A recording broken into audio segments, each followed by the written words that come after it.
A paz, tudo bem com vocês? Nós estamos num propósito de ler a Bíblia toda em um ano e nós começamos pelos 4 evangelhos e foi me passado para que eu fizesse o resumo de Mateus. E eu trouxe algumas informações aqui sobre Mateus, sobre o livro de Mateus, para que fosse falado a vocês e a gente despertasse para algo que o Senhor tem para nós. Amém? O livro de Mateus foi escrito por volta de 60 a 70 depois de Cristo. Originalmente, Mateus escreveu esse livro em hebraico.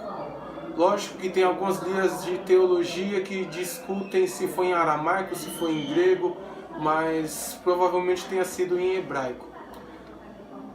Mateus escreveu esse livro, esse evangelho, diretamente para os judeus. No começo da igreja, a maioria dos cristãos eram judeus. E Mateus tentou, com esse evangelho, converter mais judeus ao cristianismo. E qual que foi a metodologia que ele usou? Mateus usou da interpretação teológica das profecias. Por exemplo, ele fala sobre o cumprimento das profecias na vida e ministério de Jesus. Mateus também puxa a genealogia de Jesus, trazendo assim uma linhagem davídica e messiânica. E também ele faz com que os judeus sejam chamados a atenção para isso, porque o cumprimento das profecias é muito importante. Os judeus não acreditam que Jesus foi o Messias, eles esperam ainda um Messias, o Mashiach, e provavelmente, como descrito em Daniel, o Mashiach dos judeus, aquele Messias que eles aceitarão, será o anticristo. E eles só vão se dar conta disso lá no final dos tempos. Apesar do livro de Mateus ser o primeiro na nossa Bíblia, do Novo Testamento, o primeiro livro do Novo Testamento na nossa Bíblia, ele não foi o primeiro evangelho a ser escrito. O primeiro evangelho a ser escrito, e que é mais aceito como o primeiro, é o de Marcos.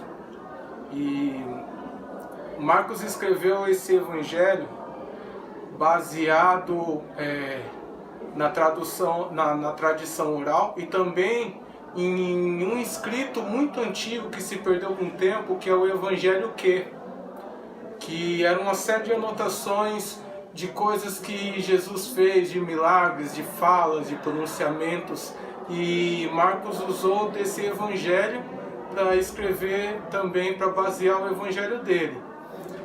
Depois Mateus escreve o seu Evangelho baseado no Evangelho de Marcos e também em coisas que ele tinha memorizado, porque ele viveu com Jesus, Então ele foi um discípulo, então ele viu muitas coisas e posteriormente ele passou para o Evangelho dele.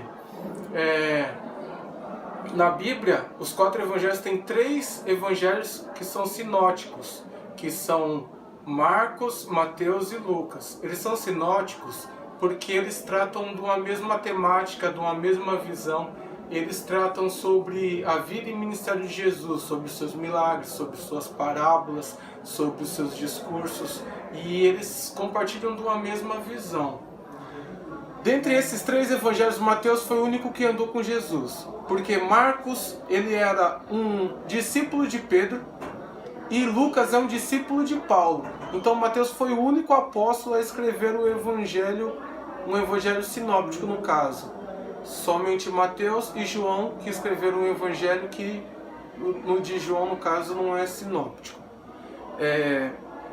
Mateus também era chamado de Levi. Ele era um cobrador de impostos, ele era um publicano.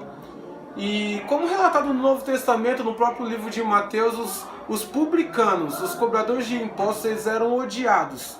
Primeiro porque eles eram vistos como o braço opressor de Roma sobre Israel. Os publicanos, os cobradores de impostos, eles cobravam impostos para Roma, e todos sabem que os judeus não queriam o domínio de Roma. Mateus era um cobrador de impostos em Cafarnaum, e Mateus ele cobrava impostos para Herodes. E é engraçado que Mateus ele era odiado pelo povo. Ele era uma pessoa que não tinha boa fama, era uma pessoa que não poderia dar credibilidade ao testemunho dele. Mas mesmo assim Jesus o chama para fazer parte do seu ministério. Os publicanos eram famosos e odiados, e Mateus era um desses. Os publicanos eram famosos por roubarem o povo. Eles cobravam os impostos para Roma e também eles colocavam um valor a mais que ficava para eles. Então eles faziam caixa 2 nesses impostos, por isso que eles eram odiados. No ministério de Jesus, nesse discipulado, entre os discípulos haviam duas pessoas que eram opostas e muita gente talvez não saiba. Mateus, o publicano, a favor de Roma, a favor da exploração de Roma e lucrava com a exploração de Roma sobre Israel. E tinha Simão, o Zelote. Para quem não sabe, Zelote é um partido judeu que queria tirar Israel do domínio romano. Os zelotes, eles queriam a independência de Israel. E Jesus chama os dois, apesar de ser água e óleo, apesar de serem opostos, de terem filosofias de vida, visões políticas totalmente contrárias, Jesus chama os dois. Isso chama muita atenção pelo seguinte: os dois jamais tiveram alguma briga, alguma ofensa, alguma discussão sobre essa questão. A partir do momento que os dois decidiram seguir a Jesus, decidiram seguir ao Messias, eles deixaram as visões políticas, deixaram a sua filosofia, deixaram a sua cultura de lado e passaram a seguir ao verdadeiro Senhor, porque eles viam, eles entendiam que tinha algo maior entre eles, que eles estavam em algo maior, e isso que importava. E nos nossos dias também é assim. O Evangelho é isso, a igreja é isso. São pessoas diferentes, às vezes até opostas, com pensamentos opostos e às vezes até antagônicas, unidas em um corpo só, trabalhando para o reino. Esse é o nosso Evangelho. Mateus era talvez o discípulo mais culto. Por ser cobrador de impostos, por ser um publicano, Mateus teve estudo e Mateus tinha uma característica, uma técnica que o diferenciava de outros. Essa técnica era a taquigrafia. A taquigrafia nada mais é do que uma memorização. A taquigrafia era como se ele conseguisse memorizar palavra por palavra do que era dito. Por ofício, os publicanos eles faziam muitos relatórios, eles tinham que fazer muitos controles de quem pagou os impostos, de quem não pagou. E eles tinham essa técnica para facilitar no serviço do dia a dia. E Mateus usa isso. Tanto é que talvez o Sermão do Monte tenha sido o mais detalhado de todos, relatado ali em Mateus. Talvez Mateus colocou palavra por palavra do que Jesus falou naquele dia. O chamado de Mateus está relatado em Mateus 9, do 9 ao 13. E nos outros evangelhos também é citado. No de Lucas também é citado, no de Marcos também. Eu vou ler para vocês aqui. E a palavra do Senhor fala assim: passando por ali, Jesus viu um homem chamado Mateus, sentado na coletoria, e disse-lhe: siga-me. Mateus levantou-se e o seguiu. Estando Jesus em casa, foram comer com ele e seus discípulos muitos publicanos e pecadores. Vendo isso, os fariseus perguntaram aos discípulos dele: por que o mestre de vocês come com os publicanos e pecadores? Ouvindo isso, Jesus disse: não são os que têm saúde que precisam de médico, mas sim os doentes. Vão aprender o que significa isto: desejo misericórdia, não sacrifícios, pois eu não vim chamar justos, mas pecadores. Jesus ali dá um tapa na cara da sociedade. Ele dá um tapa na cara dos hipócritas fariseus que não queriam vê-lo se misturando com publicanos, com pecadores. Mas o Evangelho, a salvação veio para os pecadores e veio para todo aquele que necessita de uma saída, necessita de uma transformação.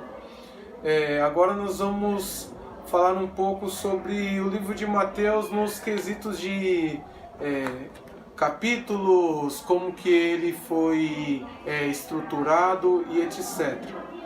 Em Mateus encontramos 5 grandes discursos de Jesus. O primeiro é o Sermão do Monte, que ocupa o capítulo 5, 6 e 7. Esse é um dos sermões mais importantes de Jesus, muito do que se tem nos nossos dias, na nossa eclesia, na nossa igreja, nos nossos dogmas, na nossa vida cristã, na nossa consciência cristã, na nossa cosmovisão, vem do Sermão do Monte. Porque naquele sermão ele fala ao povo e fala aos discípulos como eles têm que agir, como ser um verdadeiro cristão, como ser um verdadeiro discípulo. E Jesus ele faz esse sermão depois de olhar para aquelas multidões e perceber que a multidão estava perdida e sem um mestre, sem a quem seguir, sem quem olhasse por eles. E ele deixa esse sermão como ensinamento para nós hoje. Nós temos que olhar para a nossa sociedade, para as multidões, olhar para eles, fazer um relatório das suas necessidades e se colocar como solução desses problemas.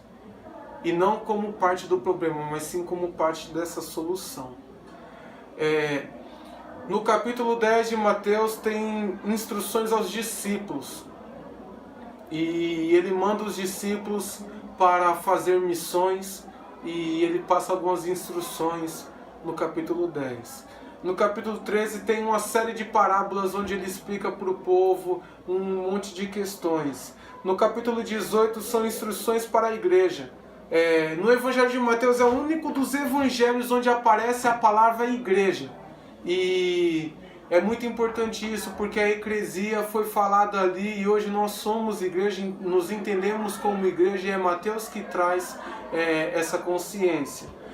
No capítulo 24 e 25 são sermões proféticos do fim do mundo, a segunda vinda de Cristo e o julgamento dos reis e das nações. No capítulo 26 e 28, o sofrimento, a morte e a ressurreição de Jesus e a grande comissão. Cristo fez milagres, muitos milagres, mas apenas 35 milagres estão escritos nos evangelhos.